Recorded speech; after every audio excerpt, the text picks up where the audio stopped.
अरब सागर में भारत और पाकिस्तान दोनों की नौसेनाएं आमने सामने हैं और एक ही समय में फायरिंग ड्रिल की तैयारी में जुटी है।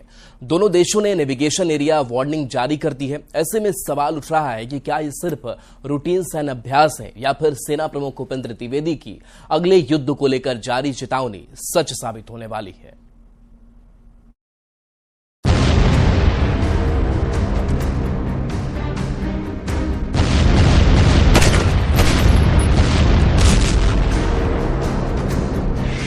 फिर गर्म हुआ अरब सागर का पानी।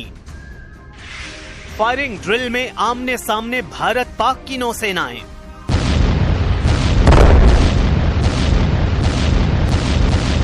अरब सागर में तनाव चरम पर है। भारतीय नौसेना का ऑपरेशन सिंदूर अभी भी जारी है, जिसने पाकिस्तानी नौसेना को उनके तटों तक सीमित कर दिया था। लेकिन अब पाक नौसेना गहरे समुद्र में वापसी की कोशिश कर रही है।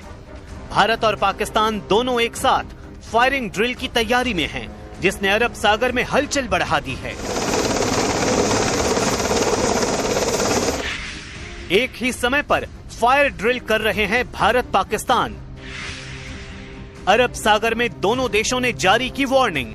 भारत और पाकिस्तान दोनों देशों की नौसेनाएं आमने सामने हैं और एक ही समय में फायरिंग ड्रिल में हिस्सा ले रही हैं। इसी कड़ी में दोनों देशों की तरफ से नेविगेशन एरिया वार्निंग जारी की गई। भारत की तरफ से जारी नेवेरिया वार्निंग के मुताबिक ओखा, पोरबंदर और मोरमुगांव के समंदर में मरीन ट्रैफिक को चेतावनी दी गई है कि इस इलाके से दूर रहें। ओखा तट के पास 11 अगस्त को सुबह 11:30 बजे से लेकर 1:30 बजे तक, पोरबंदर के पास 12 अगस्त को रात 12:30 बजे से शाम 6:30 बजे तक और मोरमुगांव के पास 13 अगस्त को दोपहर 1:30 बजे से शाम 6 बजे तक फायरिंग ड्रिल होगी।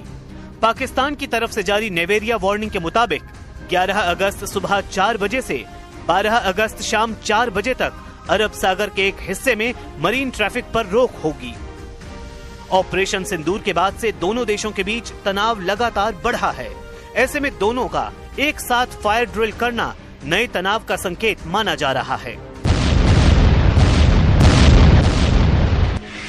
तनाव के बीच थल सेना प्रमुख की चेतावनी। अगले युद्ध के लिए रहना होगा तैयार।